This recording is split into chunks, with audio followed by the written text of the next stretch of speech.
crazy. So let's skip over that. So let's go, unless anyone's got anything to add, let's go straight to listener questions. And Ben, we're going to lean heavily on you for listener questions, buddy, okay? Just to prepare yourself. So Pod All-Star Peter Swift has asked, so although Chris and Clem are not big tournament enthusiasts, that's not quite true, Ben. We love tournaments, we're just rubbish at the game. What tips do the group have for tournaments in general? Any must-have gadgets to speed up play, tips for organizing your play space, etc.? So I've got some thoughts on this. So I think me too, buddy. Me too. Yeah. So we'll try and be as sort of succinct as we can, bearing in mind the time. So I think a good tip is bring water, bring bananas, healthy snacks. You know, it's a long day. Bring what I like to do. I think you've absolutely nailed it with measuring sticks. So when you're playing Kings of War and you're on the clock, bear in mind I'm bad at the game. What I like to do is bring measuring sticks so that when I'm moving my models, before I move anything, I can put down some measuring sticks from measuring from my opponent's models, so I can see, okay, I'm out. If I move my model here, I'm out of charge range. I'm pretty confident that's right. And that just means you can visually see it and then you can move. Things like having whatever the numbers are, 10 black dice, 12 white dice, whatever, you know, if you look on your, you know, when you print out your army list, if you see oftentimes you're going to be rolling 18 dice, okay, have 18 red dice. And at the beginning of the game, show your opponent, look, I've got 18 red dice here, I've got 10 white dice, whatever you need. Don't overcomplicate it, but just do a couple of the important ones. And it's just little tricks like that, so you're not having to count dice every turn over the course of a tournament. You need to count them one way or another, but you need to help yourself, because if you have just random dice in a pouch, it will take you forever. Even with a more elite army, you end up rolling a lot of dice in Kings of War. So what I personally do is I have 10 dice of one color, so orange.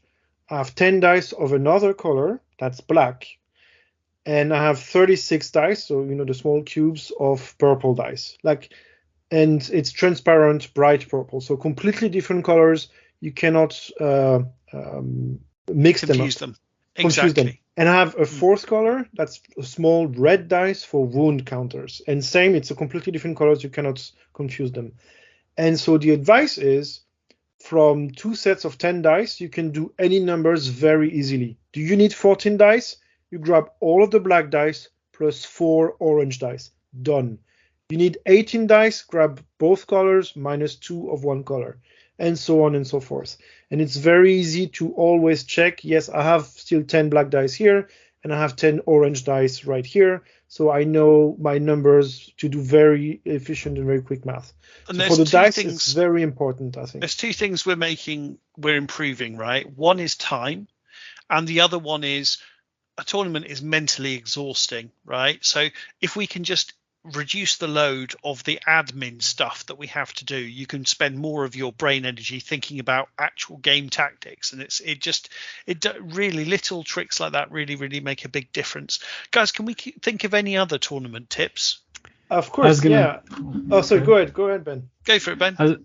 I was going to say, if you can, it doesn't have to be a 1-to-1 ratio or anything like that. Something that I found that has been extremely helpful to me, and this is a pre-thing, is a way of getting in like light reps or whatever you want to call it, is set up like your dining room table or something along those lines and set out cardboard cutouts of your army so that you can get an idea of the actual physical space. Play a game, like literally play a game against yourself, because not only does that allow you to organize your thoughts, and it is a mental exercise because you're running 2 armies, but not only does it allow you to see what your army will work like on autopilot with you just running through a thought that you've had, but it allows you to play from the other side, which sometimes you don't notice weaknesses about your own army until you're playing against it and you're like, oh, I can take advantage of that. Or if you know that there is a weakness that people exploit, you can say, okay, let's set it up and play through that scenario. How can I counter that kind of thing? What's a good counter strategy or something along those lines? But just playing a game, even if you don't have an in-depth plan about how to play that game, just playing a game against yourself, it's like doing light reps at the gym kind of thing. It's still going to have a benefit for you. You're still going to have that opportunity, and it's sometimes easier than having to schedule a game with your buddies down the road at the game store or something like that. And it's a lot less time consuming in that regard too. That's a great point, Ben. Even just the idea of knowing having a rough idea how you're going to deploy your army helps massively. Sorry, Clem. It's absolutely like the first GT that I went to was the GT in Köln with you, Chris, and I understood how some of my army, like the army list that I brought, worked game 3, because being confronted with different, like completely new players, different armies, and like having to deploy to react to different things, I tried out different strategies and something clicked. And I think by training, like experimenting, I think is a better word, how you deploy your army, like set up a table and deploy it. And then I don't think you even have to play the game. Just now think, okay, what's going to happen from this point on? And you can redeploy your army 3 times for like different scenarios, or hey, what do I do if I face a defense 6 army? Like, what's my angle here? Or all flyer army, what do I do? And so this type of thing I think is important. I wanted to take a step back first, maybe on tournaments, Peter, because like obviously you're just getting started with Kings of War, and we convinced you somehow to join for Clash of Kings, and we're super happy about it. And I think it's quite a stressful thing, right? Like I remember when myself, I was also going to a big tournament. I was like, oh my God, that's a big tournament. Like I've never been to one of these and I suck at the game. How it's going to be? And I think the most important thing is to remember, like, your life doesn't depend on it. You're here to have a good time. And so, like, spoiler alert, you're going to get crushed in several of those games. That's what's going to happen. You're going to get all your men killed, but you're going to be just fine. Yeah. And so remember, like, it's why are you going there? It's to play with different people, play against different armies, and have a good time with other enthusiasts, like Kings of War enthusiasts. And so I think the best preparation is to remember, is it like I'm going there to be the first person in the ranking? No, I go there to celebrate something that I love with people that also loves this same thing. I think that's a very important mindset. Ben? Sorry, Ben, go for it, buddy. No, you're good. I was just going to say, I was going to add on to that. I'm getting ready to go to the U.S. Masters here in July. And I know that I'm going to get my trash kicked at least 4 games and probably all 6. But the thing that I found is having gone to a lot of tournaments and all that kind of stuff is exactly like what you're talking about, Clem, is what's your objective in going? Is it to kick trash and take names? Well, you might be disappointed in your first tournament. But if you can set other objectives like meet 3 new people or something like that, or come up with an idea for, find the top goblin player if that's your army and talk to them about strategies, come up with at least 2 different list builds, try and, win attrition in a game or something along those lines, focus on something along that, or not run out of time on at least 2 of my games kind of thing. Set realistic goals just like anything that you do.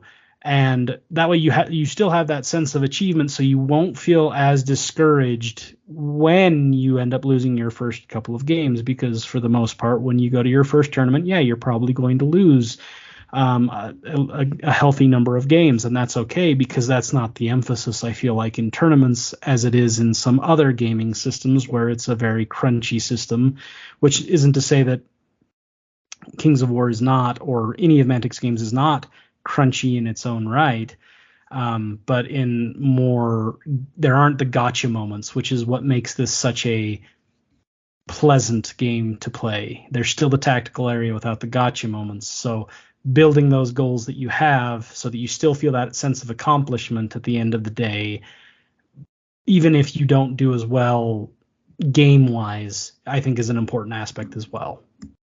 And very quickly, I'll just throw in, because of the Swiss pairings, I mean, we went to the UK GT a couple of years ago. I lost my first 2 games against 2 players who were just better than me. And then I fell down the pairing, and then I was playing against people that had exactly the same outlook as me. They're just here to have fun, right? So that's. And sorry, Mark, can I pass over to you, buddy? Oh, that's okay, Chris. Go ahead and finish. I'll pop in after you. So. No, that's pretty much it. It was, this.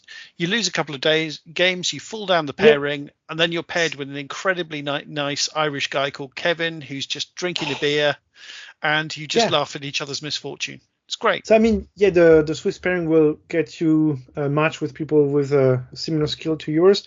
But also, I think winning or losing the game isn't the reason, right? It's the main motivation. And I think I've loved losing games against really good players because they've taught me something. It's like, oh my God, I didn't know you could do that. That's a good point, Clem. Yeah. Yeah. So take it as also an opportunity to learn from really good players.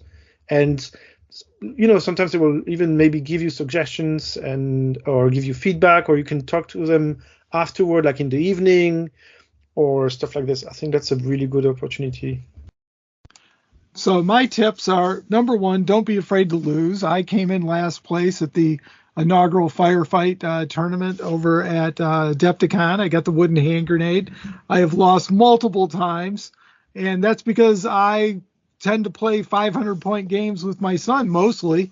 And when I go to the big tournaments, I'm piloting these giant armies. I know what to do. I'm a longtime war gamer, but other people are better. It's a game, and you're playing for fun. What a madman you must be, honestly. I know. Playing a game for fun? What? Bonkers. I mean, I'm going to be flying over to Nottingham to play for fun. I have absolutely no illusions that I'm going to come in first. But here's my tip for you. It's not why we're going, is it? Let's be honest. That's not exactly why we're going. it. That's totally missing the point. It's just fun times with friends. That is absolutely the key. And my top tip is going to be after the games are done, if you're around, if you're coming to Clash of Kings, come to Manic Night on Saturday night. We're going to be playing board games and drinking and having a good time. And, even if you're not drinking, that's fine. But, participate in the stuff that happens after the games. You're there for the community. I'm there for the community. So, and just have a great time and to see people that I talk to all the time, in person. And even if you don't know anyone, people are super nice. Yeah, absolutely. If you see, that was something else I was thinking about. If you see a group and they say, hey, who wants to go to dinner? Jump on. Okay. That's how you're going to meet people and stuff like that. And, learn more about the community and things like that. You're going to see one opponent at the table, but, if you get the chance to play board games or you get to hook on to everybody running over to a burger place for a burger, as Chris said, the community is so friendly, they're going to pull you in and they'll ask you questions and stuff like that. And if that's not happening, ask questions. Everybody will talk to you. So, and if you don't know anyone and you are a bit socially anxious, as I am, believe it or not, just mention that, I'm sure people will dive in and help, Absolutely. And if you're at Clash of Kings, come see us. We'll be there. We're nice and friendly. So absolutely. Clem's the friendly Dungeon Saga overlord. Am I? I would say one more thing back on the game itself. The only games that I'd played for quite some time were against the same people over and over again. And you tend to develop a certain understanding about how the game is played. And so I think it's important to remember when you play against a new person to be very explicit about what you're doing and to be open about what's going on and transparent about what you're doing. And if you have any doubt or any frustrations, voice them right away, because most likely that other person is not doing something to annoy you or to cheat. It's just they have a different convention in how they play the game. And if you just tell them, hey, can you please do this instead? Or, hey, I don't understand why you do that or whatever. then if you just talk about it, then you avoid any tension to build up. And Claim's I just think explaining every game I've had with him. No, Chris, I keep telling you this. that's It's not different. nimble. So that's You because can't you move don't like read, that. you can't read. That's different. No, but it's also very important. I think Kings of War is really a intention-based game. And so if you move a unit and you think, okay, it's very clear, it's outside of charge range from that other unit, say it. And once it's been said, even if it's not measured properly and your opponent said, okay, well, next turn you can say like, hey, well, that's what we agreed earlier. Completely agree, Clem. Yeah. And if you don't do this, once you do that, I've never had a situation where someone said, well, actually, it's just in. Yeah. And it speeds the game, and it really builds a social relationship with your opponent where it's not like you against him, it's like you play with him. You know what I mean? And so it's very, very important, especially with people you've never met, and there's always kind of some tension and excitement about the game. Just say what you're doing and ask questions, or don't let any tension or like frustrations build up because you don't know that person. It's much easier to prevent than to solve afterward. And Clem, that's a great point. Just to build on that slightly, what I find is obviously I'm somewhere near the lower tables, but what I tend to find is we start off just exactly as you've explained there, going, oh, my intention is I'm just out of charge range of that unit of knights or whatever it might be, right? And we start doing that. By the end of the game, we're often going, oh, have you thought about charging my guy there, trying to overrun? And actually, we end up trying to actually help each other play the game better, and and that's way more fun, to be quite honest with you. Yeah, because you build a completely different relationship with your opponent. Again, you play with him, not against him or her, or them. So I think it's a very important thing to make the most out of your event and make it enjoyable games for everyone involved. Especially because you're going to get your ass kicked the first 2 or 3 games. At least try to understand what's going on and not be frustrated by it and so on. Anyway, I think the only time I've possibly been at the top table was that one time I beat Sebastian somehow, who's actually a very good player, and then I went on to tragically lose my second game, and then down I went, down the pairings I went. Beautiful, super. Anything I think it's a great question from Peter. Is there anything else we've got to add? Cool. Next question, Chris. So Mo is asking Mantic Vault and how it will impact the friendly local gaming store. Well, potentially. I mean, I might be alone in thinking this, but I think if I was a local friendly store owner, I think actually, to be honest, it would make me more inclined to order Mantic stuff rather than less. What do you guys think? Yeah, I think briefly, some of it, they might be sitting on some stock that might be harder to sell. But at the same time, I think not everyone will 3D print everything from day one. Like people will still want resin cast stuff, even if you could 3D print it yourself. I think also Mantic mentioned they will do commercial licenses for the vaults exclusively for brick and mortar stores. And I thought, oh, that's fucking brilliant. Like maybe not all stores also have like a 3D printer or 3D printer farm, but to kind of try to get these commercial partners involved in this, I think it's really brilliant, really interesting. So potentially, I think it's building the future of tabletop gaming also with them. Mark, sorry, buddy, do you want to jump in? Oh, I was going to say I agree with Clem. The neat thing is you may be seeing the evolution of the hobby shop. Not everybody's going to get into 3D printing and print armies. And we had Navin from Painted Figs on at one time many years ago, and we were postulating that you're going to be able to get your army painted and already in color. For the people that don't want to paint. Hero Forge is already doing it, at $50 a figure. And that's going to come down, in price. And so how cool would it be to roll into your local game shop and say, hey, I fancy myself some Imperial Dwarfs. This is my army list. How much is that going to cost for you to print? All Mantic sculpts, all Mantic, ready to go. And, the hobby shops are going to also have to evolve if 3D printing is going to be a big part of what miniatures are all about. They're going to have to get involved too. And again, not everybody's going to 3D print. I mean, it's never going to happen. Well, I can't say that because they may come up with a way to do it. But for right now, in the current horizon, they should be involved with it. And, the one thing we all know is Games Workshop follows what Mantic does. So the next thing that's going to happen is that Games Workshop's going to be getting into STLs or something like that. So we'll see that down the line.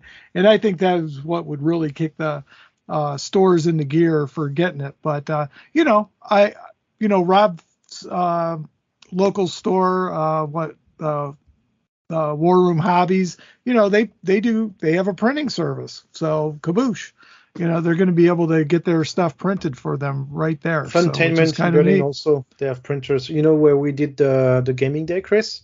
Yeah, of course I remember. They also have printers. Yep, this is fascinating points, guys. That's so interesting. Next question. So Carl Timberlake. Hi, Kyle, who actually knows what he's doing, bless him. Mantic Vault as a form of marketing for their games. We kind of touched on it earlier, I thought, rather, a little bit. We're talking about them maybe having a My Minis account or whatever it might be. Getting exposure to a larger audience through STL files. And I think they can be a fantastic opportunity to open up what I think is the core asset, like the amazing rules that they have. Compared to everything else that is available, it's a potential good opening as well, I think. Yep, we're going to struggle with the next question. I'm going to struggle with even saying the pseudonym of that this person's given me. This is someone Clem and I know well. Our friend Manuel, Yeah. Should we announce that? I don't know. Yeah, maybe.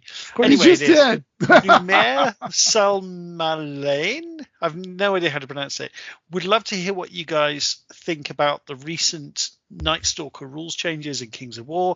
So not only regarding what they in the game, what they are in the game, but also what you think about changing the rules mid-season. So I'm going to be completely honest, I have absolutely no idea what the change of rules are. However, if something is clearly too good, I have no problem with them changing it mid-season, to be quite honest, but I'll pass over to you guys to see what you think. So I followed a little bit, like I didn't check all the details, and you know how much I suck about all of this.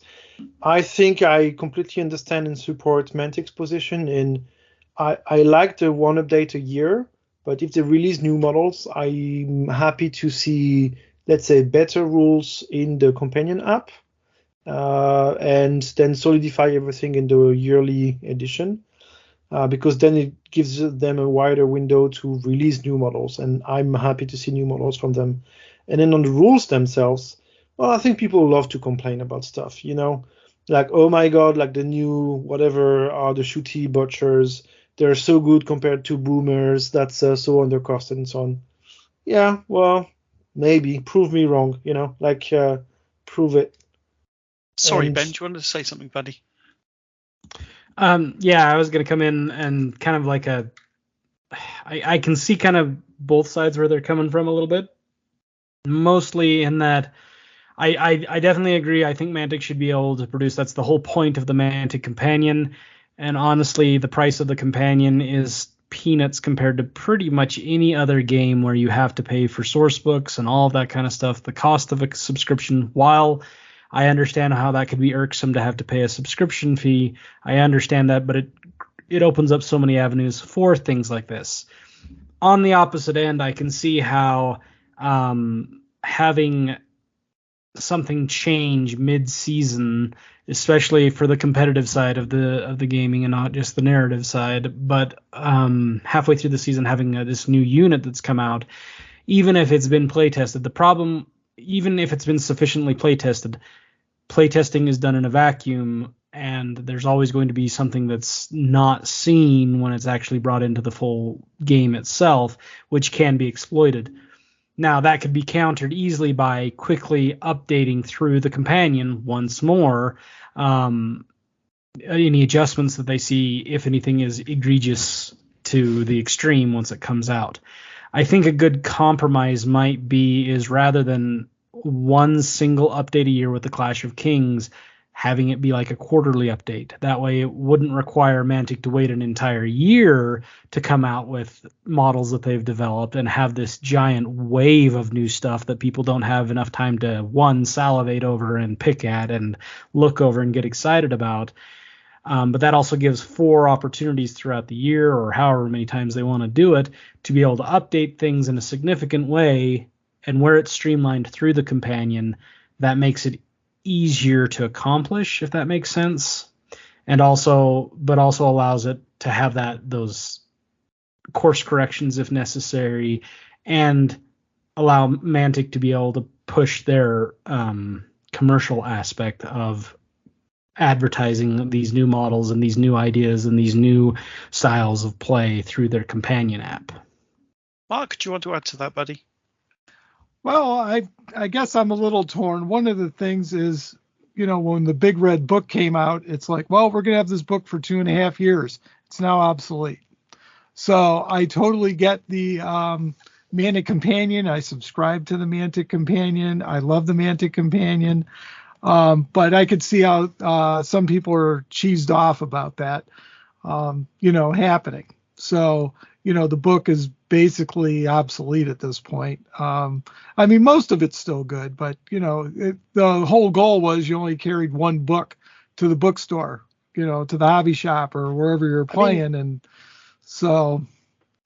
Yes and no, right? I know that I'm conflicted. So make me feel better, Clem. My take is, I think I still want to have one big update a year, like the Clash of Kings format. I think that's a big selling point for me, because I don't have to follow what's the latest this month, or what is the latest model that I need to buy and paint in 3 nights before the next big tournament to be well placed and exploit failures in playtesting. This is something I do not want to see in Kings of War. And so I think for me, there's a very simple solution to this. It's like every big tournament should use the latest Clash of King book, and all the other rules are kind of like beta, sort of treated as a beta. And maybe it's up to each tournament or event organizer to say, we use this or that version of it. I would suggest we split it. So if there's just literally a typo was made, which does happen, or an egregious mistake where something was put in wrong, then it goes in the bug bucket, right? And they can fix that as soon as they can and put out an errata saying, sorry, this was wrong. But then if it's actually a change to gameplay where they're changing what was intended, or rebalancing something, maybe then that could go in every quarter, something like that. And that something like that has happened in the US currently with the new units for the Night Stalkers and some of the updates that just came out. With any Masters approved tournament, generally speaking, granted they don't come down and say you cannot use this, but for Masters themselves, they have come out and stated that we will not be using those updates and you can't use them. And Mantic is actually obliged with that because they've, if I remember right, they've made it so that you can flip back and forth between the 2 versions of the Night Stalkers lists, as kind of a response to that of, this is all new, not a lot of people know about it, I have a lot of chance to play with it. And so I think that's a good compromise along the lines of what you're thinking. Completely agree with you, Ben. And that way tournament organizers can decide for themselves what they want to do. Yep. What's best for their players. Super. That makes a lot of sense. So just one more thing about the Night Stalker rules. From what I understand, one of the, what are they called, like the Leapers, or maybe I got the name wrong.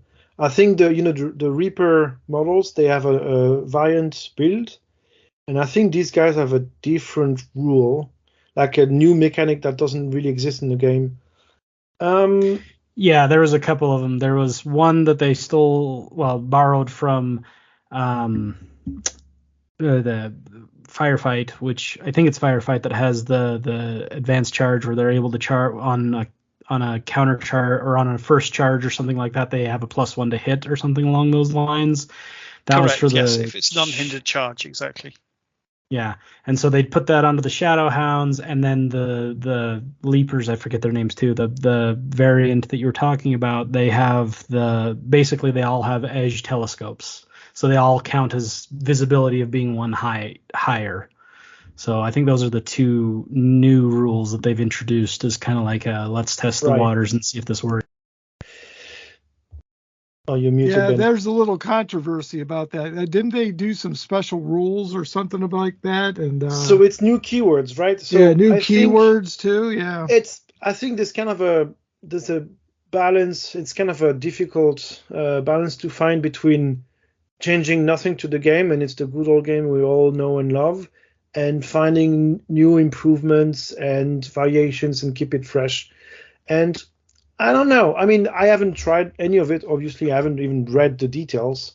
I think it's interesting to see them still bring in some new things, but I'm personally attached to generic keywords as much as possible and not have game-breaking mechanics. For example, I think it's the aeronauts that always hit on 4s or something like this.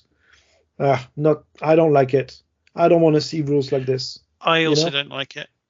And so have a completely new keyword that for now only the Night Stalkers have, because those are the latest guys that have an update. Maybe, but then that's something I would want to see elsewhere in a way. Like, I don't want to have unique rules per army. That's the thing. In isolation, it does feel a little bit GW, doesn't it? I understand where it comes from. Like, it's not really to sell new models. Very much so. Yeah. And it might be interesting for them to add like this, because they already have like the siege rules and the massive battle rules and the create your own monster rules. Why not have a section for here's some flavor rules or things along those lines where we can put these things and people can play with them if they want to or not. But whether or not that becomes game breaking, if it works, if it plays well in that setting, then maybe seeing about porting it over at that point. But that way it allows up for more play testing outside of the rules committee and their cabal that they have, for lack of a better term. I like that idea. That's a cool idea. If there's a narrative section with narrative rules, it's something we've talked about previously, actually, which like could be a bit of a test bed. Right, experimental rules is what you mean. Exactly. As well, then. Yep. Yeah, exactly. That would work great. Where it's kind of more widely understood that this is not perfectly balanced. It's narrative gaming, right? It's work in progress. Like, hey, let's throw some beta rules at you guys. And this is not to say this is how you win the next big tournament. Please rush and buy the latest plastic from us. So if you want to win, like some others might be doing, it's more, hey, we're still trying to keep the game fresh and exciting. Here is our latest idea. Please fuck around with it and find out how you like it. That part I'm okay with. Yeah, they're doing that in Firefight now with the Forge Fathers and stuff like that. There's beta rules in there. Completely you can play with them or not play with them. It's your choice. And it fits with the conversation that we were having before about how this is not a gotcha game. This is all about intentions, right? So if Mantic knows that we're trying to avoid that kind of a thing, by putting it out like that and by making it, completely clear that, these are test rules or these are things that we want you to try. We want to hear your feedback. We want to see what you're going to do. That way, by the time, if they become official, they'll have been played enough by the community at large that the exploitations will be available, and there won't be that, oh, by the way, this unit does this kind of thing that GW, or sorry, I shouldn't have named the company, but the other companies have done that have made it such a tiresome experience, especially in a tournament setting where you're sitting there and you have to have an encyclopedia of just for your opponent's army, and there's a different encyclopedia for each army that you have to know. Right. Yeah, you also have to keep buying books for armies you don't play just to keep on top of the rules, right? Every month, it's exactly. Yeah, anyway, not having army books and having access to all of it, that's what sets Kings of War aside. Sets it apart and makes it such the lovable game that it is you don't have to have all that, and you don't have to spend $1 bazillion to, be good and to keep up with the latest rules. I mean, what was it? One of the editions of Warhammer, one of the guys was talking, I think it was 7th or 8th edition. I mean, he spent $1,500 just on rule books, just to have all the rules and stuff. It's like, that's crazy. And that doesn't even include the special edition ones. Yeah. Yeah. I mean, I love Necromunda, for example, but I can tell you it's not £60 a year to get every single rule for that system. It's £60 per book, and those come out very regularly. But also on top of that, go ahead. Sorry, Ben. What gets me is when people complaining bitterly on the Fanatics page about having to buy a new book for Kings of War, and it's like, guys, we don't even know we're born. Sorry, Ben. No, I was going to say, and even with Necromunda, though, and things like that, that's not necessarily a competitive game. You can play Necromunda, whatever version you want, and you don't need all those extraneous things. Yes, you can spend all this money on that, but you don't need to play an enjoyable game. Whereas with Kings of War, if you're going to be going to tournaments or a competitive game along those lines, and you want to be competitive, you shouldn't have to, sell one of your kidneys to be able to keep up with the current trends. Fair enough. What I'm saying is just, okay, you don't like subscriptions. I also don't like subscriptions. But then I did the math, and now I stopped thinking about it like a subscription. I'm thinking about I'm paying £60 a year, and I get every single thing that I need to have. And that's fair. That sounds like a reasonable purchase, Yeah, that's a good way to look at it. Yeah. Yeah, I mean, you placed a pre-order, basically. You pre-ordered the books, and they're just coming digitally. I think we're done with the serious questions. Chris, do you want to take us out with the next question? I'd be delighted. Yes, a lovely long question from your friend and mine, Danny Graves. Okay, imagine this. You've made it through to the final game of Clash of Kings UK 2023, the biggest ever seen by man. You've won every game so far. Chris Lynch is cowering nervously in the corner. A line of saucy ladies are swooning as you swagger to the table, and you're limping slightly because you're... I didn't read this in advance. Because your genitals have swollen to an uncomfortable size due to your tactical brilliance. Perfect. All eyes are on you, and Steve Hildrew felt compelled to drive his car through the roof with the beams on just so you could have a spotlight. And the question is, at this point, what theme song do you come into, Kiss? Thanks, Danny, for the lovely, lovely question. Beautifully written, as always. So, so what he's getting at is this is our, we're a it's not called WWF anymore, is it? What's wrestling called now? WCW? I don't know. Anyway, what's the theme tune we would have as we walk in, to play our cage match or whatever?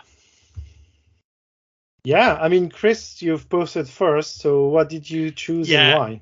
Easy decision for me. Debaser by the Pixies. I won't try and sing it, and we won't try and play it because I think we'll get in trouble. But dear listener, go to YouTube and look up Pixies Debaser. It's just I love the Pixies. It's a great song. High energy. Yeah. It's I just love it. Yeah. Clem, what about you, buddy? While we give the others more time to think. I don't just have a song. I have a song and a choreography. I don't know if you've seen the film Wayne's World. Of course. Yeah, so Absolutely. I love that movie. And so when I read his description, I thought about myself, Garth, in the Foxy Lady singing and dance. So I would do this choreography. And I will go on the record and promise to everyone, if I win my first 4 games, for game number 5, I'll do the Foxy Lady dance and sing it like Garth. And so I'm safe. I don't have to learn the words and the dance moves. But yeah, that's what I was thinking. Podcast very much has a kind of Wayne's World vibe. Yeah. Maybe, yeah. So I don't know who is who, but I think I know. Party on, excellent. Party on. Clem, perfect. Don't Mark, get me started. Don't get me started. Mike, what song would you boogie into the ring to? Oh, well, I don't know if I would boogie into the ring. So I don't know. I had a big challenge once that I had to issue, and I think it was for Lone Wolf, and it was Nathan Arnold, I think. And so I picked Dogs by Pink Floyd. So I would do that again. There's a particular part in the beginning that I would like to put in there. So that's what I would do. It wouldn't be very long, but that one section of the song Dogs by Pink Floyd I would use. So I'll try and get it in the show notes. I was What's just your imagining, move? hello darkness, my old friend. no, it's about waiting for your opportunity to put the knife in. So it's a good song. I will get you some lyrics. So Ben, what about you, buddy? So where we just were talking about the Dwarf Book, there's been a song that's been on repeat, and I just went and saw this group last week. They're an Italian band that I think would be perfect for it. Here, I'll put a link in the notes. But it's a group called Windrose, and they have a song that's called Diggy Diggy Hole. And it's hilarious. It's I'm a dwarf and I'm digging a hole, and it's all metal, and it's great. And so that's what I would dance into. Was it you, Clem? Somebody shared this with me recently. I've seen it go around somewhere, so yeah, I don't know, but it wasn't me, but I've seen it go around. So, and you would bring Sylvankin, obviously, Ben, right? Obviously, exactly. I'd do that just for spite. The best also, reason for all things. Exactly. Also wearing full dwarf regalia, like the guys do in the band. So, you know. I just love the idea of just having such a chip on your shoulder that you're just anything that happens, sort of like accidentally bumping into someone. Right, that's it. A blood feud for life. This is going to go for 10 generations. A simple misunderstanding. Right, we'll never forget this. Super. Ah, goodness me, guys. We certainly can make long podcasts, can't we? Yeah, well, I think the whole point. Yeah, the whole point is it's just a bunch of friends sitting down talking about Kings of War. So I think we accomplished that. Job done. We skipped the topic of the month, We did, and we're supposed to plug in the 1 hour Deadzone stuff right now. I've already done it, buddy. I've already done it. I'm so efficient. But thanks for reminding me, and don't stop reminding me of stuff. So, but it's going to be a 5 hour episode, is just what I'm saying. No big deal. Yeah, we're getting up there. Ben, thank you so much for joining us. Honestly, it's been an absolute delight, and some of the things you were saying were absolutely fascinating. Thank you so much. Absolutely. I'm happy to be here, and I'm happy to come back anytime you guys want me. Oh, we're definitely going to have you back. Mark, anything to add before we sign off?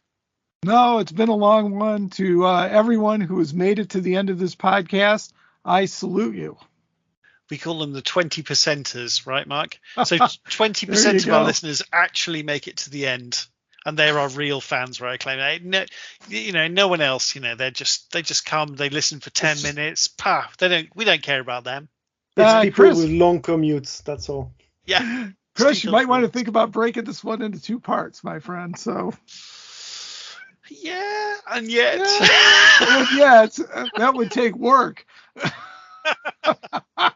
It would also break the flow. I mean, it flew. That's true. That's true. But very nice. Well, it's a great conversation. So to you, 20%, I salute you.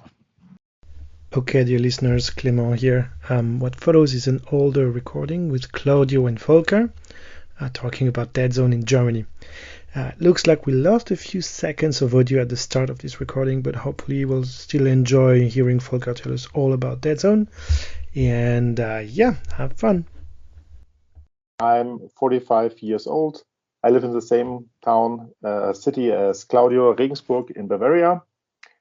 My hobby background. So I started role-playing with 12 years old, and miniature war games, I think, with about 50, when I was 15. First game was Blood Bowl, second edition. Nice. And then, like everybody my age, I played Warhammer Fantasy Battles and Warhammer 40k. Started with second edition 40k and quit with second edition 40k. I played a lot of Games Workshop stuff. Fell out of the hobby mid-20s. Came back 15 years ago with Dystopian Wars. And then I found Mantic Games through Dreadball. That was my first game from Mantic. I did the Kickstarter for Deadzone first edition. Only played, I think, 2 or 3 games of it. So my Deadzone gaming started with second edition. I brought it to my gaming club. I found about 3 to 4 people who really enjoyed it. And we started playing Deadzone a lot. Nice. Which faction did you play? I have all of them. But Good answer. I mostly play Forefathers and Women. I played Plague. I actually never played the Raps, but mostly Forefathers and Women. That's my go-to factions. 2 quite different factions. That's interesting. Yeah, I just like Space Rats, and I like the stunty Forefathers. And why are the Brockers the best? I don't use them as much. I'm mostly Steel Warriors, and the Iron Ancestor is still awesome. Still very cool. Yeah, absolutely. Yeah. Fantastic. And what do you think of the changes for third edition? I didn't find so many differences. There are some stuff I really like. There's nothing where I would say nothing is awful. Everything works out. It was a smooth transition. Have you tried Kings of War? Yes.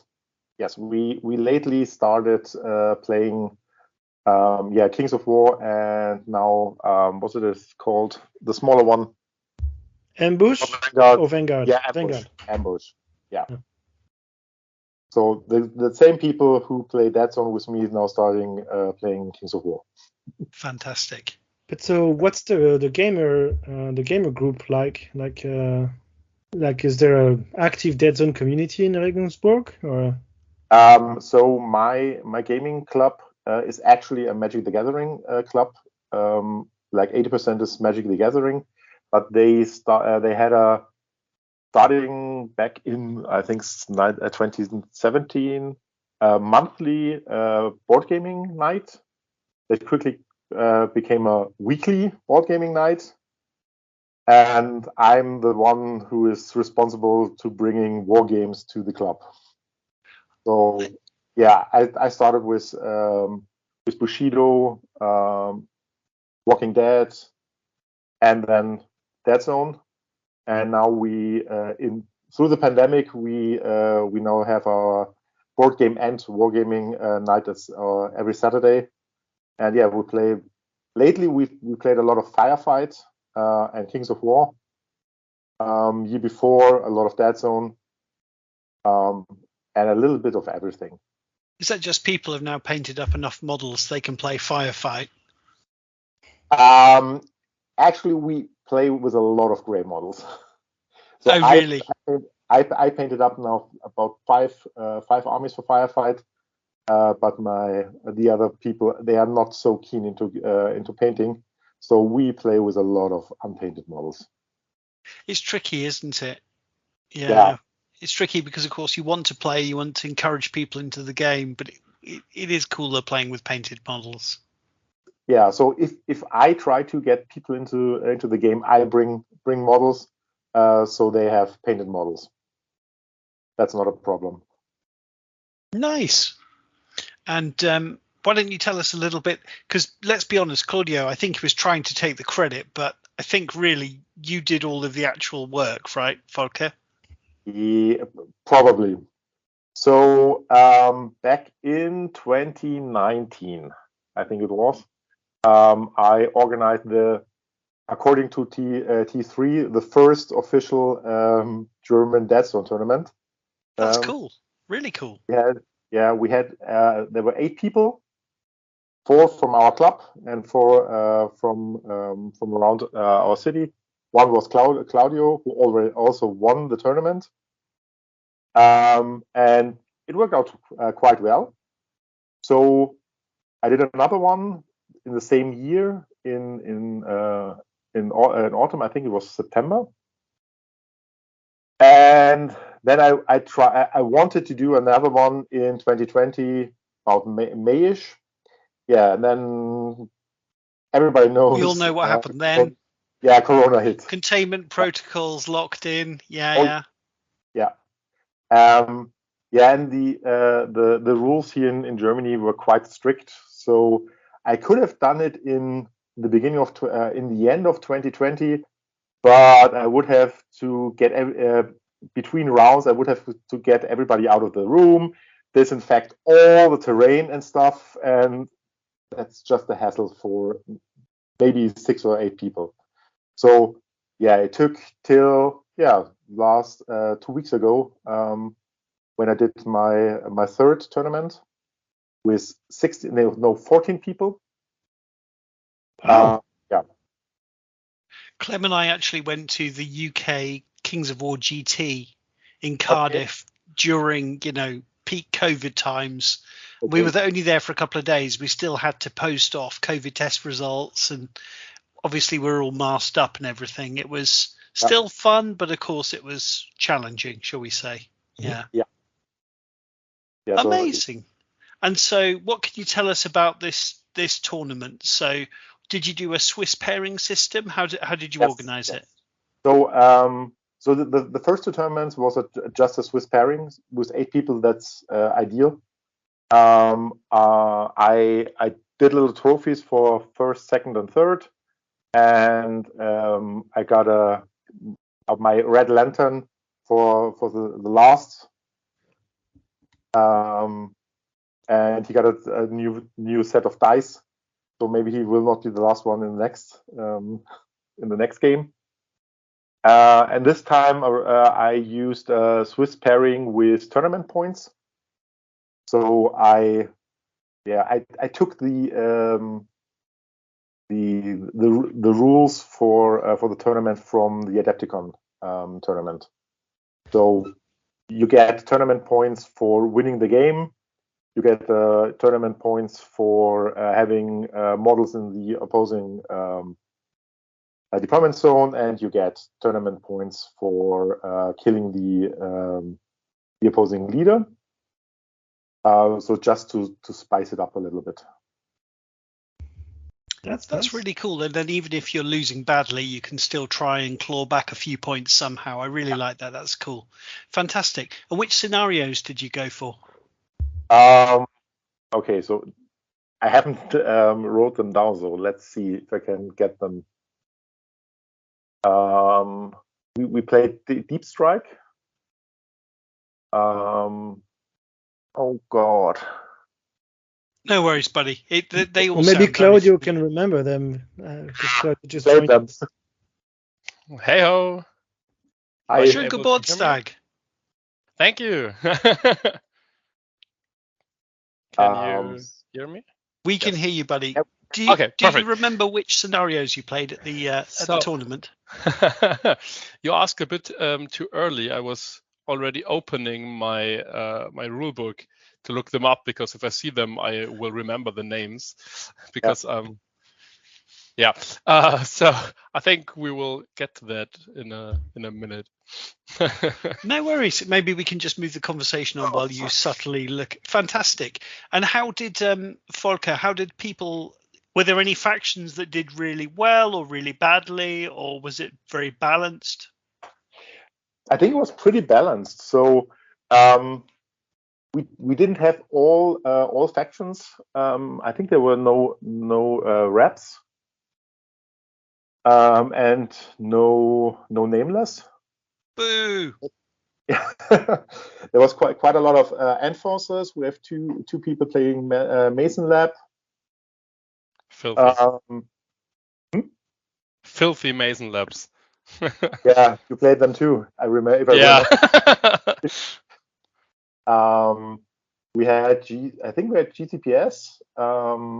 Yeah, we had GCPS. We had Plague at least twice. Forge Fathers, Asterians. Amazing. Yeah. And Vermin too. I think Nameless and Reps, I think, were the only ones missing. And it makes sense. It's hard to get their models right. Now it's easier to get the Maison Lab models, but it is what it is. Yeah. Oh, fantastic. Did you play 150 points? Yeah, I played. So I opted for 150 points. In the beginning, I was thinking 200 points, but I like the 150 points because you really have to think, what do you bring to the table? With 200 points, it's just I take everything and then maybe something more. So I just like the 100 points.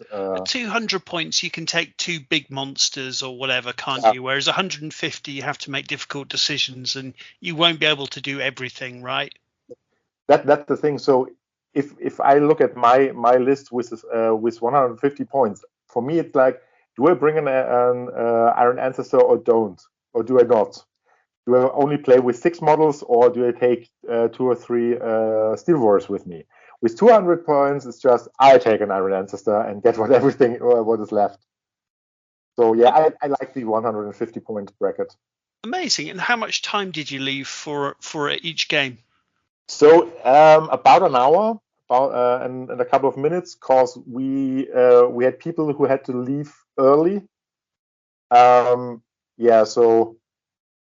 we had about an hour and 10, I think, to set up and finish the game. We had a couple of games, they just made it to second turn. But yeah, that's the thing with tournaments. Were they new players? One was my brother who had his 3rd game. The other one was quite experienced, but it just took so long. So yeah, but it worked out. So nobody was like, oh, we only played 2 turns. Everybody had fun, even if they only played 2 turns.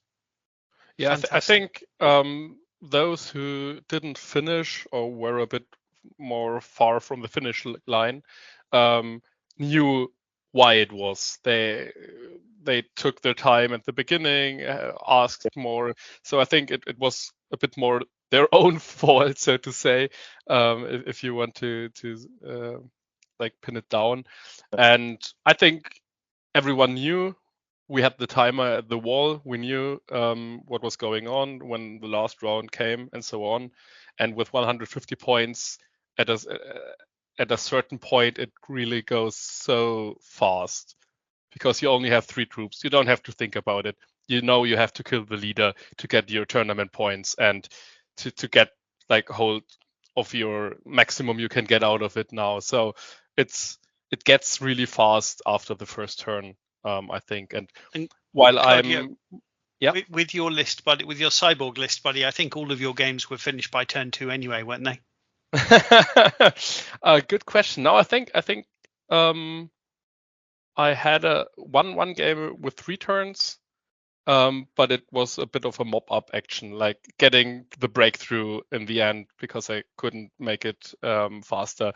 So I think, to be honest, in 2 turns, it was quite fast. Yeah.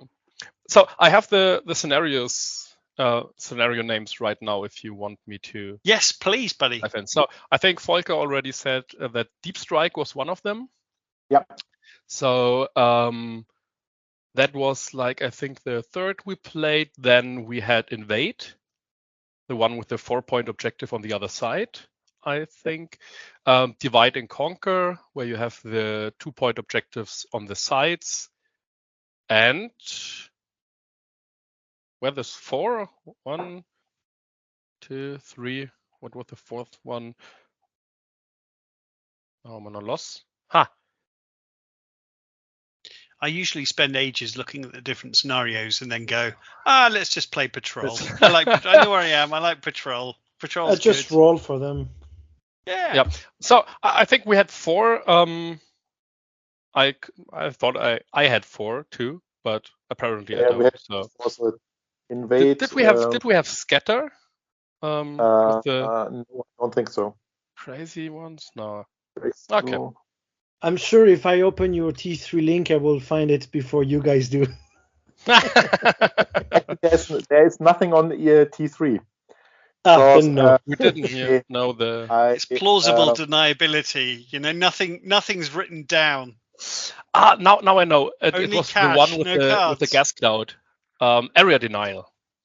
That's the one. Yeah. Okay, super, fantastic. With the toxic. Okay, Chris. So cloud. now we can train on those scenarios, and next time we go to Regensburg, we just crush them. Oh, you know. that's exactly how we roll. That's exactly the type of player we are.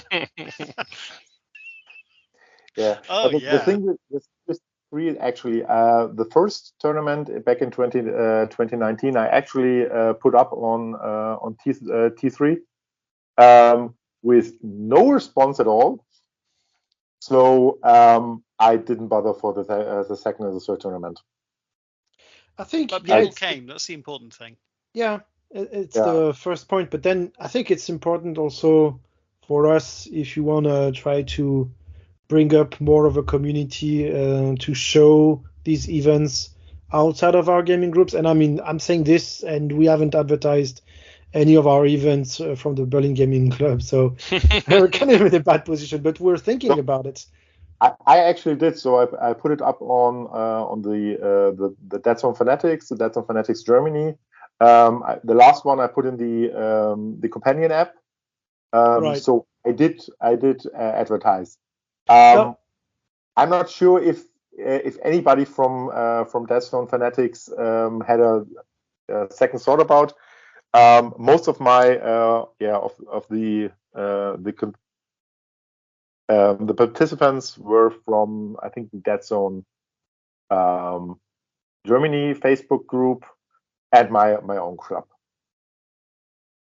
Nice. That makes sense. I mean, it's kind of getting started, I think, because there's really a snowball effect, right? Like when you have just one event, then people are like, there are not so many things going on. It's not worth playing it.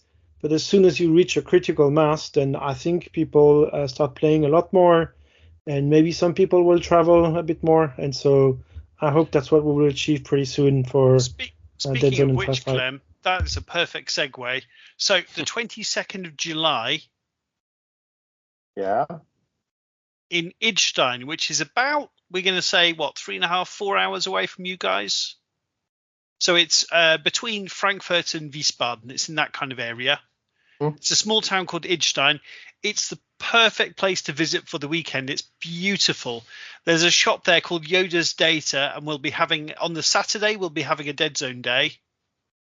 And I imagine if you guys want to stay Sunday, I imagine we'll also be having some games at my house on the Sunday. So it would be very, very much appreciated if you guys could make it all the way to Idstein to play some Deadzone. And I'm putting you on the spot. Yeah. So normally I would say no problem, because I actually I'm in Frankfurt for once every 2 weeks for work. Unfortunately, that's the last weekend before I go on holiday to Gen Con. Oh, so, of course it is. Perfect. Yeah, I need to do stuff probably. Okay, so it's on Claudio to come then. Okay, that's fine. But yeah, I've already talked about it. I know I looked the town up. It really has a nice historic old town. So it's beautiful. It's very romantic too. So I'm pretty sure that I will make it. I'm asking around how we will plan it, etc. But I've got a few positive responses already. So I think. So that means we need to learn how to play the game, because some good players will actually show up. So we're still... I'm just making the rules up. I'm not a good player. I'm just I know what is broken. I will take it, and then I'm now doing something called the Fist of Gork. I roll on a 4 up and your stuff is dead. Oh, wait, sorry, wrong game system, sorry. Claudia, that's great news, buddy. Thank you so much. And obviously, if you can drag anyone else along, just bring, because I think it's really important. So it's the first time at the shop that they're taking this quite seriously, because I've been turning up for, 12 months now, playing, trying to get new players in. But this is the first time the shop's actually taking this quite seriously. So honestly, if I can just get people to come along, it's going to make a huge difference, right? Yeah. I think not just locally. So I really appreciate that. And Volker, you have to you'll have to come and visit when you come to Frankfurt. You'll have to come and stay and play some Deadzone. I have your Facebook, so I will hit you up. Fantastic. If I stay in for a night without anything to do. Please. And so I think, Chris, aren't you also a Firefight enthusiast? Oh yeah. So that's also a Volker's thing. Yeah. I think Adepticon. So yeah, you were playing, right? I've played in the Firefight tournament. Didn't came dead last, but second to last. But I won the Sportsman Award. So. Oh, fantastic! There you go. Which faction did you play? I played Enforcers, just because I only needed 24 models. That's smart. Two Enforcer bombers. Only one, and he didn't do anything. Yeah, no, he was killed in my second game in the second turn, so he didn't do a lot, and I lost all my games. So, yeah. But you had a great time losing, which is the important thing. Come to Berlin if you want to win some games. Or to Frankfurt as well. We talk about this all the time on the pod, though. It's just, it seems increasingly ridiculous. You'd only have fun if you win. If that was the case, it means one person is having a bad time every game. That's crazy, right? If that was, and I'm bad at all the games, right? So, if I only had fun if I win, what would I be doing with my life? Yeah. And I think this is very exciting. Yeah. Sorry, Chloe. And I think Deadzone especially is you have a lot of water cooling moments. So just the awful dice roll versus the perfect dice rolls and stuff, and just stuff happening. So I remember my brother came down from Berlin with my nephew to play in the tournament. He lost all his games, but he was in, I think, the first game and in not even the first turn. He had his Pathfinder sniper who made his scout move on an item, picked it up. It was intel, so he got two victory points just for making a scout move. I think he only managed to get one more victory point in the whole game, but the first two victory points before the game even started. Yeah, he talked about it. Perfect. No matter what happened, I was winning, and he just came from behind then at the end just to win, and I was ahead. Yeah, that's exactly the kind of thing I would say. Oh, that's amazing. But I think everyone's losing so many games because Claudio is winning all the games. Is that right? I'm understanding this right, I think. I wish it would be that way. Yeah, the thing is, I haven't played Claudio, I think, in 3 years, because he never shows up to our club. Fair. And I didn't play in the tournaments in the last two, but I played in the first one.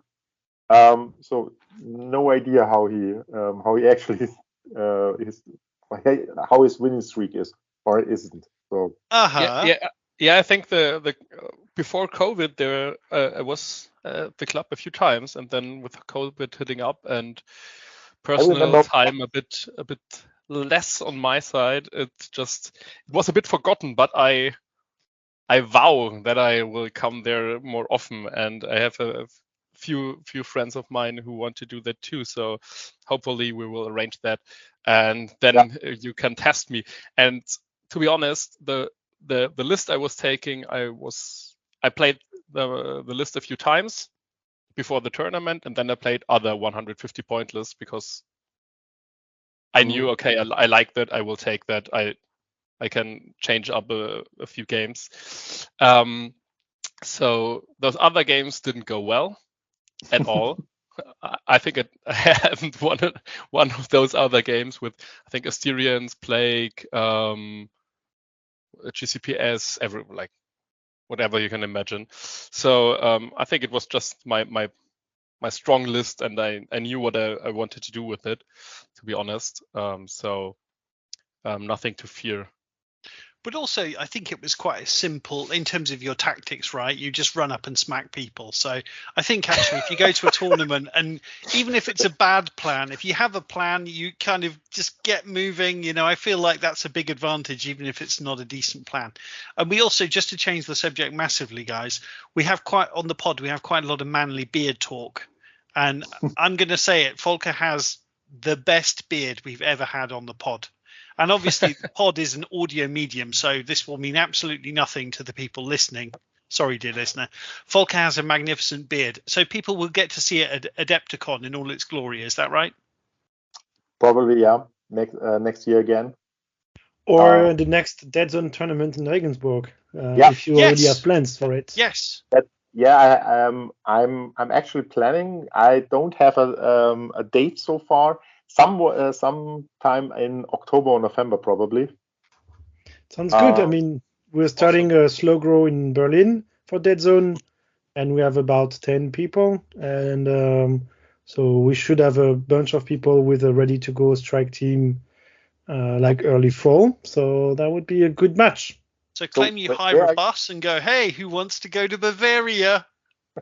So where are you located in Berlin? Because my brother and my nephew are from Berlin. And they are playing Deadzone, because I voted him. Yeah, so the thing is, I'm part of a club that doesn't have a location yet. Okay. And so we play at various places. We play in shops and we play at home. Several people have a table at home. And we also have a spot to organize events sometimes, which is actually my workplace that I can use during the weekend. Because obviously no one works on Saturday in my workplace, and so I can use the rooms to put gaming tables. But yeah, let's get in touch, and you should join our group and come play Deadzone with us. Absolutely. Yep. Definitely, guys. I think a big part of this is us just trying to get together and make connections, right? But so let's talk a little bit about July. So nothing is nailed down yet. So 22nd of July, that date is locked in. It's the Saturday. So what we're kind of thinking is, so Clem is amazing at writing story and fluff and lore and stuff like that. So Clem's going to write a little bit of a story for us, which is just going to give us where are we, why are we fighting, these kinds of things, right? And then just to give it a little bit of extra flavor. And then, to be honest, I mean, I really want it to be very inclusive. So I think, to be honest, I'll be manning the kind of like, hey, are you new to Deadzone? Maybe we have a couple of tables. I'll just man that and I'll just teach people the game. Then at the back, we can have the grisly murderers like Claudio who know what they're doing. And, if you're more of a competitive player, you can go and get smashed by him. And, maybe some people who are kind of in between, like Clem. And try and make it fun for everybody, show the different aspects of the hobby, and try and make it really cool so people, even if people just kind of walk in to buy their Star Wars game or whatever, or their Magic cards, they walk in, oh, what the heck are those guys up to? Yeah, I think that's the main point, right? Like it's not you rent a space somewhere and you play just among the participants, but you actually have sort of open tables in a gaming shop on a Saturday, and so other people will just walk in and they have no idea what even tabletop miniature gaming is, and then suddenly they see a cool group of people having a good time, and maybe some of them will want to try out a turn or two, or get in touch and come back later, and so on. Yeah, and with these games, with Mantic Games, it's like other people will see us and they go, "Why are those guys laughing and having a good time playing a game? Why aren't they angry at each other?" And but I think it's the biggest mistake I've been making for years is just playing in my basement. So I get a friend over or something to play a game in the basement. Yeah, that was fun, but then no one sees us doing that. So just playing in the shop makes such a difference for just trying to build the community. So does the shop actually sell Mantic stuff? They have a few Mantic products, and I've started ordering through them. So Okay. you can buy through the shop. There's going to be, so it's nailed down, there is going to be some store support. So there's going to be some prize support. But to be honest, I'm going to raffle that off rather than a prize for the winner. Or, it's going to just be, okay, roll the D20 and people get stuff. I've also got prize support from Mantic, which is really cool. So everyone that comes is going to get a couple of little gifts, including I'm just going to give out the paper Deadzone mats to everyone that attends. So, here's your Deadzone mat, go nuts. But I do have a few boxes of Deadzone stuff as prize support from Mantic. So we've been supported by Mantic, which was incredibly generous. So I've got 3 cool boxes to give out. Ooh, 3 core boxes. That's awesome. 3 cool boxes. Yeah, I think I've got 2. I've got an Asterian starter box, an Enforcer's starter box, and then I've got a little Marauders mech thing. Stunt bot, I think it is, something like that. The little one is the grunt bot. The stunt bot is the larger one. So, okay, so one of those. Yeah. And if you want to know which one, dear listener, come along to Idstein on the 22nd of July and play in our little tournament. And so I have another question for you guys. Do you know of any other gaming group in Germany that plays Deadzone? Like, how do we reach out to these people? How do we network?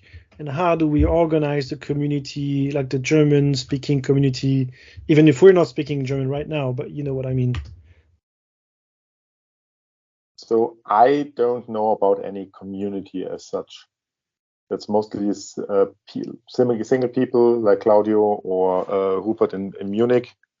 I think the Deadzone Fanatics Germany Facebook group is a good starting point. For Germany, Austria, Switzerland, I think it's now called, because there's a gaming club from Austria in there. Yeah. And so how do you hire new players if it's not just about finding existing communities, but like what can we do as Deadzone fanatics ourselves to really support the game? Clem, we make a podcast. Well, that's a start. That's our thing, right? That's our thing. Yeah. But if you guys have further ideas, please, let's discuss it, right? Like, what else can we do? I mean, I think. Sorry, Volker. No, go ahead. Go first. Okay. I think we've already hit a few points there. First of all, I think it's a great idea that you're doing the podcast here and that you're deep diving into also this Germany thing. I can well imagine that it's maybe not for every one of your listeners, but it's still like generic enough to really know what is going on in another country. How do they do that? What can we do in other countries maybe?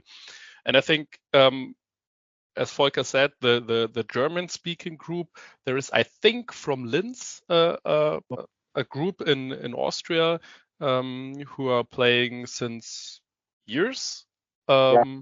So and the rest are more like a few single people here and there. Then I know from a few people who did a slow grow on the YouTube channel and an unboxing.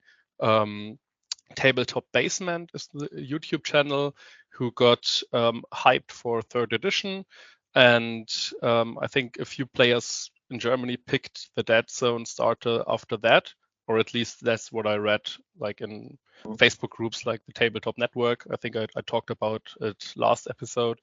So I think there are a few people who know that the game is good, but not really communities. And we have a bigger Kings of War community in Germany, which is, I think, about around Köln or something. Yes. So maybe St. at some point, exactly. So maybe at some point there will be some crossovers, so that now the community for Deadzone will be a bit more visible, that other people will see, okay, there is a biggish community for Mantic Games for Kings of War. Well, okay, let's try out Deadzone.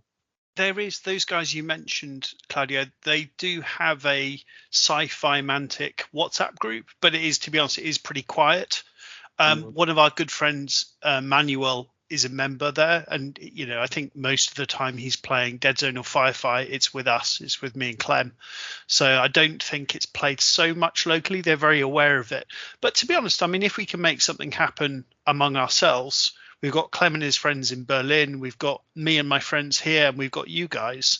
So, that's plenty of opportunities to have some fun, organize some really cool weekends. And then once you do that, people see us having fun and know it's a thing, other people will want to get in on it too, right? Yeah, exactly. And Makes I think the biggest selling point really is, and I hope I'm not only speaking for myself there, but as we mentioned, not talking about like the tournament part, but the having fun. I just want to play with different people a whole day, because in the time where I played 4 games at the tournament, usually I play 1 game with friends because we're only talking and like having breaks for smoking and so on for those who do. So it's nice to have like a schedule where you know, okay, I get a few games in, I meet new people, I talk about our games, I go to the other table, hey, how are you doing, how is your game going? Even opponents you played against, now talking about, did you have luck, or I hope you didn't have luck, and so on, so I think the social aspect is what's made it perfect. So. Yeah, definitely. And you have a TO like me who is herding cats back to the tables to play the game. Yeah, that's really important. Come on, guys, you only made it to turn 2 last time. Get back in and get started. Come on. I actually was like, okay, you have 20 minutes for doing something. We will start back there. Where is everybody? Guys, we only have 2.5 hours. We have to start now. Get in here. I was trying to get a local guy into playing Kings of War. Very, very nice guy. And one game of Kings of War, we never finished it. And honestly, we were there for 7 hours. And we never finished the game. And it was just, honestly, at some point, I don't know. I don't know. I was just sitting while he just measured everything, picked up a unit, measured every possibility, put it back, picked up the next one, and then started the whole process again. And bless him, he was such a lovely guy. But I thought he would be a little bit slow because we tried an online game. So I brought a chess clock with me and said, look, I'm giving us 3 hours. We don't have to worry so much about the clock, but just be aware of it, kind of thing. And it was like, oh God, oh bless him. He's such a lovely bloke, but it's just I just don't have the time in my life to play a game of Kings of War for 7 hours. I have people with every game that takes forever, because we take forever to set up, and then it's okay. Do I do this? No. Do I do this? Do I do this? So a game of Deadzone that normally taking about 1.5 hours takes 2.5, 3 hours. There are people who play pretty slow. But, different. I just had a question. Do you guys think the fact that there's no rulebook in German kind of doesn't help the game in Germany? Like, do we need to convince Ronnie to crowdfund or fund a rulebook in German? Version, right? Like we didn't for the French edition. Every time I see him, I ask him every time I see him if there will be a German version for anything. They try. They always tell me that they're trying to get a German distributor to actually translate it. I'm not sure if it's a turn off. Maybe for younger people. So my nephew is 11. He needs his dad to read the rules because they're in English. He isn't good in English. That's problematic. Of course, it's a barrier. It must be a barrier. Of course it is. I mean, I don't play many German games in German because it's just more of a pain, right? It must be a barrier. So people in my age, we grew up with English war games. Everything GW in the 90s, everything was just in English. You didn't get it in German, or it took ages before you get it in German. You had it in English first. And if you wanted to play anything else than GW, you always were stuck with the English rulebooks. So maybe it's a problem for the younger generations. I'm not sure. So because I'm and the people I know, we are used to English rulebooks in role-playing games, in war games, in board games. Yeah, interesting, because personally I don't have any problems with it, but I've read it a few times online, and the first time I introduced things like Deadzone to my gaming group, which I know since I was like 14, 15, something like that, we played GW always in German. And they aren't really, and that gaming group isn't really like, isn't their strong side of the English language. So it was harder to get them. I always had to explain all the rules. But in time, about like the span of a few years, it's not a big deal anymore. They know the language, they know the specific words like adjacent that you never hear anywhere else than like in tabletop gaming usually. So it gets better, but it was a hard fight for me to really get them to read the books themselves, so that they aren't dependent from me. And I think there are quite a few in GW territory Germany who say, well, I get everything in German. Why should I buy another game which is only in English? Or like for Fantasy Flight Games did things in German, and GW did things in German, and they were or are the bigger players here. And I think War Machine and Hordes. Yeah. So I think book in German. Yeah, I think it would be really, really great. And looking at the Dungeon Saga Origins Kickstarter, there was a pamphlet in many languages to promote the game before they unlocked the other languages. And I think that was a smart move to have the information already in the other languages so that you then can go to unlock things. I mean, the Kickstarter days for Deadzone are over, or at least I think. Yeah. So maybe it's only a thing for like really crowdfunding like the French did. But I think it would help massively. I think the resonance for Dungeon Saga Origins and for the languages, if you looked at the comments, there were so many comments from different speaking or people who said, "Oh, I will only back it if I get it in my language."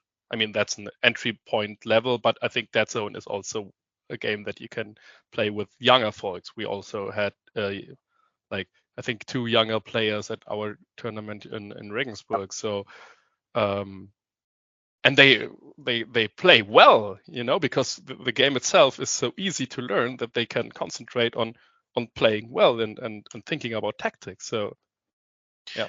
The only thing I'd say is that Mantic have got to be pretty punctual with the foreign language if they're going to do it, because, for example, Kings of War, by the time the German edition came out, that book was pretty much out of date, right? You know, the 3rd edition Green Book. So it wasn't even the Green Book, was it? It was just the I think the Gamers edition. So I think it's an area Mantic can definitely improve. They've been improving on a load of things recently. You know, getting hard plastic. So there's loads of areas they've been getting much better at. But I think this is one they could definitely improve on.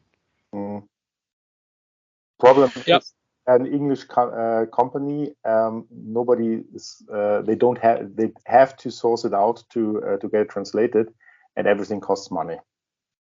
I think that's the biggest problem. It just costs money, and I think they rather put it into to expansions and better models than translating the rules into other languages. If I was Ronnie, though, I'd definitely be looking at the Mantic Fanatics groups and going, who's someone who's a real fanatic who's based in Germany? I bet if I gave them a starter box to say thank you, I bet they'd look at it. Yeah, the thing is, translating something and translating a rule book, that's a different beast, and it takes quite some while. I know I tried, or I did a translation of a card game back in 2018 into German, and it took us, I think, nearly a quarter of a year to get it more or less right, and that's just a card game with a couple of hundred cards. Because it's not just translating the words; it's the intention, right? You have to get it right, and you just can't. If you just want to translate the words, you just put it into Google Translate, and then you have a German nobody understands. Yeah. So Yes. you have to write it from the ground up, more or less. Yeah, absolutely. Cool. Guys, anything else to touch on before we finish? Hard to say, but I think everyone at at the tournament we were attending, or I was attending, and Volker was organizing and TOing, were really hoping for a next one. And I think for me personally, it was great to hear that you have planned something, because it's always some work to do, and it's just for the fun for others and for the fun of someone, like for yourself, but it's some work, and I'm glad that you enjoyed it enough, because I think everyone was happy and everyone was looking forward to doing it again. And I think that's like the best thing that can happen to a community, or even like single persons playing the game, to have something to look forward to, have maybe a vague date to say, oh nice, I can play again at some point, even if I don't have any friends here who are playing this. So that's great. Definitely. I mean, I think I've never organized an event before, but it's very much just going to be a structured 3 or 4 games. You guys, here's a little story, a bit of a narrative, try and really showcase why it's a cool game and why the universe is cool, and just let people have fun, really, to be honest. So from a TO perspective, I would say just do it. I started the first tournament because I wanted to have a Deadzone tournament, and there wasn't anything in my area, so I did it myself. If you have somewhere where you can play, like a friendly local game store, just try it out. Just try to organize, and if 4 people show up, that's 3 games per side. That's fun.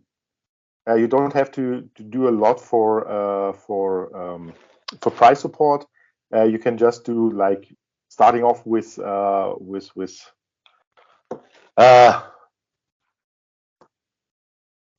mean, I see where you're going with the Volker. Yeah, I mean, if we get 4 people, we're going to have the most fun we possibly can. To be honest, from the perspective of the shop, if I can get more people, I really want to show that there's demand for this. This is worth their time. But we got what we got. We're trying to grow the community, so. You already have more than 4 people that's going to show up. But I mean, in general, I think that's also a good point. Like, you don't need to have 16 tables to start organizing a tournament, right? Yeah, and you have to spend money for whatever big venue to start a tournament. Just start with the small what you have, and your local friendly local game store, if you can do. And Deadzone has such a small footprint. You can play it on the tables where otherwise there will be magic. It is really small, so you can just play it in little rooms. So if you want to do something, just try and do it yourself if nobody else does it. Yeah, that's exactly what it is.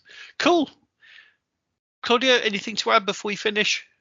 I think one last thing about playing in the shop, which I think is a great idea, that you want to promote it there, because I think Deadzone is one of the best, if not the best game to promote tabletop gaming, because it's a small footprint, as Volker said, but it's stuffed with things like scatter and big towers and different tables, and it looks awesome. And it's not just like a really big table with 3 pieces of cardboard cut out and 2 armies battling, but it really looks like a I don't know, like a computer game where you have like XCOM style and big buildings and running around and looking through windows.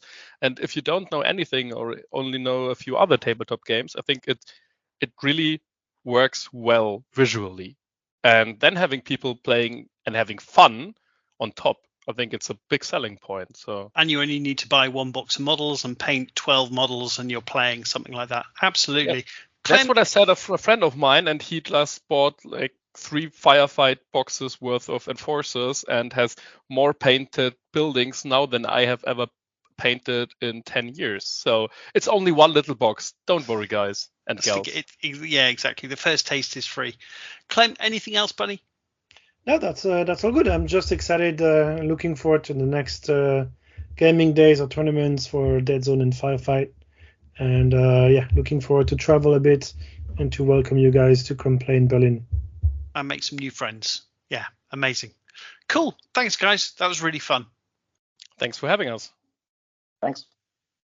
Thanks, dear listener. On that note, see you next time. Cheers, guys. Cheers, dear listener. Cheers.